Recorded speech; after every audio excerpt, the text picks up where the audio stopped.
Hello everyone, Jeff with the Green Review here. Spring is arriving, and that means it's time to start scouting for signs of diseases, insects, and weeds. Once a pest is found that may increase to a level where damage is going to be significant, a control measure must be found that will most likely produce an economical reduction of the pest population. The control must also be the least disruptive to natural controls of the pest. It should be the least hazardous to human health and the least toxic to non-target organisms, and also the least damaging to the general environment. It needs to be easy to use, effective, and cost-effective over both the long and short terms. For many of our landscape pests, we can use a cultural control to increase plant health to prevent pests. Healthy plants can tolerate pest damage without using any chemical control treatments. For instance, mowing a lawn creates stress to the grass plant, so it is necessary to fertilize and water correctly to help keep the grass healthy. A lawn full of healthy grass can prevent weeds from getting into the lawn. Proper cultural care helps prevent pest weeds and the need for herbicides.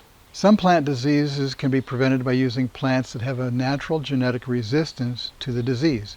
Many newer varieties of perennials, shrubs, and garden vegetables are naturally genetically modified organisms that are resistant to disease. For instance, look at your tomato tags for disease resistance to verticillium wilt with a V or nematodes with an N on the tag. There are also powdery mildew-resistant phlox, pumpkin, and squash. So using disease-resistant varieties is a cultural control that reduces the need for chemicals. So what's this mean to me? Cultural controls are often the most effective long-term solution as they put plants back into the thrive range of growing conditions. Biological control agents, such as using ladybugs to eat aphids, help reduce the need for insecticides. Parasitic wasps, the size of fruit flies, can be purchased for control of some caterpillars. They insert their eggs directly into the caterpillar, and the larvae eat the caterpillar from the inside. Bacillus thuringiensis, BT, is a commercially available bacterial species that causes disease in many caterpillars, mosquitoes, and some other insects.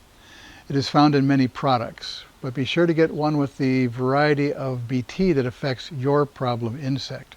Neoseiulus, predatory mites, are available for spider mite control. Mechanical controls include traps, pheromone traps, fencing, electric fence wires, and other barriers.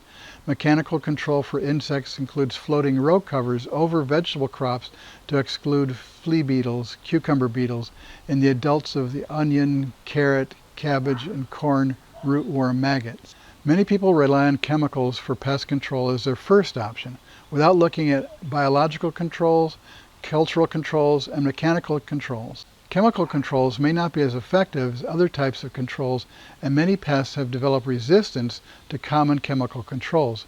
This causes pest populations to resurge after spraying. So what's this mean to me? Chemical controls can reduce the natural biological controls for many pests. The more diverse an ecosystem is, the smaller the pest population will be, because natural predators, parasites, and diseases work to maintain lower levels. For instance, insect pests have many natural control organisms that are predators, parasites, and diseases, such as bacteria, bats, birds, fungi, other insects, mammals, and viruses. Chemical controls for insects and diseases should be used as the last resort in many cases. And this is Jeff with the Green Review. Thanks for watching.